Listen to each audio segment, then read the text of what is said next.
Yes guys, welcome back to another video. Welcome to ShootOut, the channel with myself and of course Eunice, or as you may know him on YouTube, Eunice Talks Football, the George Benson football channel. It isn't just a one-off thing. We're here every day at this moment in time and we have got a brand new series, segment, strand, the three S's, whatever you want to know it as, called Chelsea Hot and Cold. And we're going to talk about the hot players, not good-looking ones or bad-looking ones. Hang on, I see where you're going here. All right, you're already typing it. It's like, this is getting odd. No, we're talking about the players that are playing well. They're hot. We're talking about the players that are cold because they're playing without any shoes or they don't know what they're doing. And we're going to discuss it. And I've got two players who are hot, two players who are cold. And I hope Eunice has done his homework. Not that there was much homework to do after the weekend. Have you got your players ready to rock and roll, Big Eunice? Mate, I've got 2 players in the oven and I've got 2 in the freezer. So I'm ready to go. That's good. That is very, very good. Not only have you thought about your players, but you've also thought about how to describe the concept of this series. Very, very simple stuff. I'm going to ask you first for your 2 hot players. 2 hots. Are we saying it at the same time, both at the same time, or one after the other? You say it, just say the names, and then I'm going to say it straight after. Okay, all right. I'll say both names. So my hot ones are Sterling and Chukwuemeka. Sterling and Chukwuemeka. Well, this is going to be an interesting conversation. Your cold ones, please, Eunice. Cold ones, and this is reluctant. I don't want this to be a regular thing, and I hope it's the only time I'm going to say them. But I have to be honest, I'm going Caicedo and Mudryk.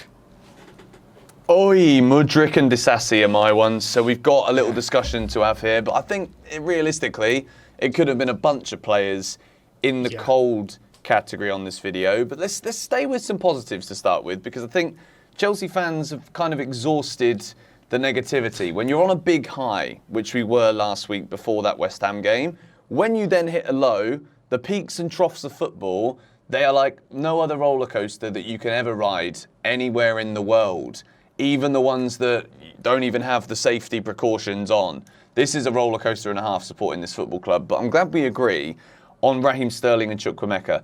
Let's start with Chukwuemeka, I think, because he was so good in that game, and for me, he was the best player on the pitch for Chelsea. He looked like the most, I don't want to use the word potent because we've used it a lot recently and I've used it on my channel too. He looked the most likely to score because of the positions he was finding himself in, and then he did score. And then it was just so gutting to see that injury. But what was it about Chukwuemeka's performance against West Ham that you liked? It's exactly that. What I liked about him was how dynamic he was. He was constantly linking. He was finding those pockets of space to exploit, to be able to get the ball into the box to create threat, whether he drifted off to the left-hand side in order to get the ball in central, or he moved central in order to aid Nicholas Jackson. There was a constant threat from Chukwuemeka. And the one thing that I always pick up on players, whether they're having a good game or a bad game, is the amount of times they lose the ball. I think that's key. If you're not losing the ball and you're not losing possession and you're not just going for the safe route, but you're constantly producing something with the ball, you're having an absolute banger of a day.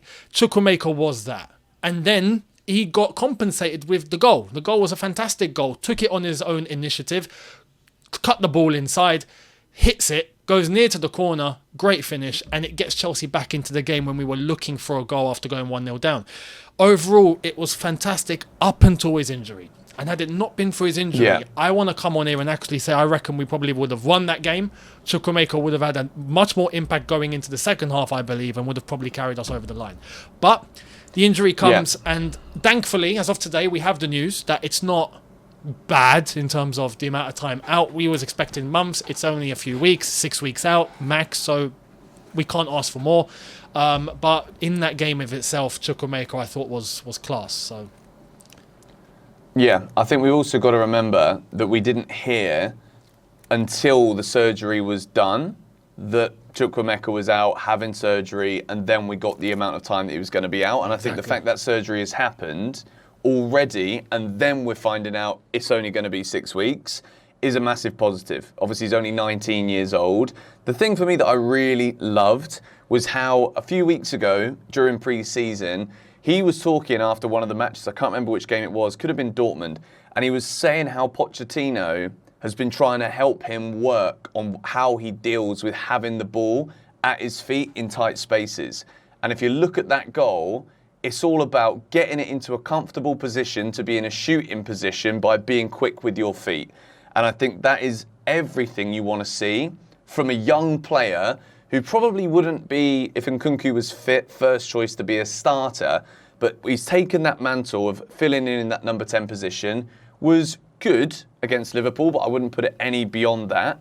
And then in that game against West Ham, where he is getting the ball in more advanced areas on a more frequent basis, and also when the attacking players around him were also linking up with him a lot more, playing the game at a faster pace to get Chelsea in better positions, which leads us perfectly into Raheem Sterling, who's another one of the hot players here, because I have not seen Sterling just grab the ball by the horns and just be like, you know what? I remember now that I know how to drive at defences. I know how to take 4 players out of the game and create something. Yep. And as much as that end product wasn't always perfect, how good was it to see the Sterling that we saw so often at City and just running, not being frightened to take on players? That's the thing with Sterling. He was able to just take the ball and drive. And up until there was one point in the first half where he had that first action where he decided, I'm just going to run through the entire lot. Before that, I think he would have been in my cold because he was constantly hitting a roadblock, making silly passes, losing the ball, and I was just like, what is this guy doing?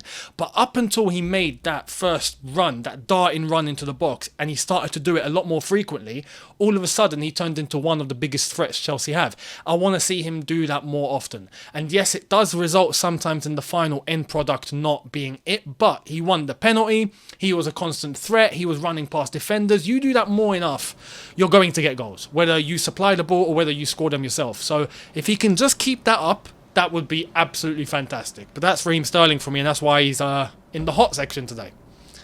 Yeah, no, I agree. And it's actually a good stat for this one, is Raheem Sterling became the player in the Premier League in the history of the competition to win the most penalties ever. So we want to see more of that, but then we don't want to see Enzo taking them because then we're not going to score any of them. So it makes that a pointless statistic. Yep. Moving into the cold of this video, which I think this could have been a lot of players.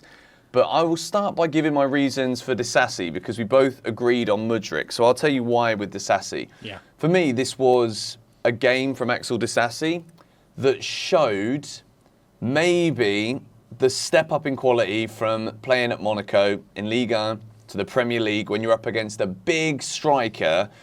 Maybe Disasi wasn't ready for this one. Last weekend against Liverpool, you're playing against quick, tricky, intricate attackers. In the Premier League, there's a lot of clubs, particularly in that bottom half of the table, where there's going to be a big bruiser, like a Michail Antonio. Forest, they could have a Chris Wood running at you. These kind of players, and the way that Disasi defended for that second goal, which for me, you can look at the first one and just be like, all right, we went to sleep from a corner. You look at the third one, which kind of exacerbates the whole game, or exaggerates the whole game is probably the word I'm looking for. But the second goal not only takes the game away from Chelsea, but we never ever looked like we were in the game after that point. And of all of the defenders, Silva did wrong, Colwill did wrong, but Disasi had the most time to deal with that situation out of all of the defenders, and he just failed with it miserably. And I think after such a good game against Liverpool, he let himself down. And I think when Pochettino looks at the team going forward, the reason I picked Disasi as my cold player is because I think Pochettino, when it comes to the game we see against Luton, we're not going 3 at the back in that. If we do, then the man's a bloody lunatic. So I think it's Silva and Colwill for me, because I just think at this point they're ahead of him. So that's why he's cold. No, and you know what? I was contemplating between him and Caicedo to stick in the cold. Mudryk, I think, was a given. But Disasi, I completely agree with what you said. It's funny, I think JT jinxed the whole situation. Because JT in the first half came on Twitter, John Terry, and was like, I really love the look of Disasi. Bloody hell. And then all of a sudden he turns into a calamity. So it's just, I agree. He wasn't taking command of the situation. The second goal was exposed him. First Colwill, but then Disasi had the chance to just deal with the whole situation, and he didn't. So, yeah, I completely agree. But I've put Caicedo in because with Disasi, there's an expectation that he's come from Liga. It might take a bit of time to adapt. it's the Premier League, it's new and whatnot. He's going to make some mistakes. No one was expecting a debut like that from Caicedo. But I do want to say that he's only in the cold because of how bad the debut was. But I don't think it's a justification to show that, oh, he's a rubbish player or whatnot. The man hasn't played in 60 days. It's also a chance to explain the situation. 60 days he's not played a competitive match. He didn't play any pre-season for Brighton. He's definitely rusty. It's a big move. He's just come in. You've got to cut some slack. I understand Caicedo will end up being a top player for Chelsea, I reckon. No doubts about it. But given a debut, I think it can't get worse than that. So, giving away a penalty, so that's why I've had to stick him in the cold. But I think it'll be the only time ever I'll stick Caicedo in the cold, if I'm honest. Yeah, no, I agree. I hope that we see a different Caicedo in the game against Luton. I also really hope we see him against Luton because based on what we saw with the starting 11, I was quite happy that Pochettino kept Gallagher in the team. I said it on my stream, as much as we really all wanted to see Caicedo there, Lavia wasn't in the squad, we all were desperate to see that. I think it's good that Poch is showing, when all the stories we keep hearing about Gallagher, Tottenham want him again, Brighton want him, Everton want him, Pochettino also wants him. And he keeps his place after those two big signings. So I think that's massive. But I think because Gallagher also was very average at best, the way that all Chelsea players were in that game, I think Caicedo takes the spot and goes into the team. Mudryk, though. Mate, like, I don't want to...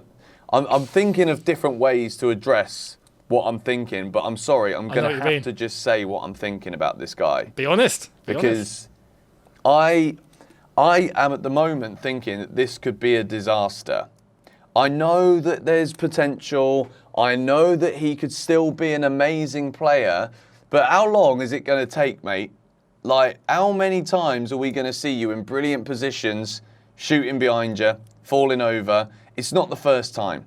This is repetition of just profligacy, if that's even a proper word. I believe it should be if it isn't. It is just, it's mental to be in these positions so frequently and keep fluffing it up. I don't get it. I don't get it.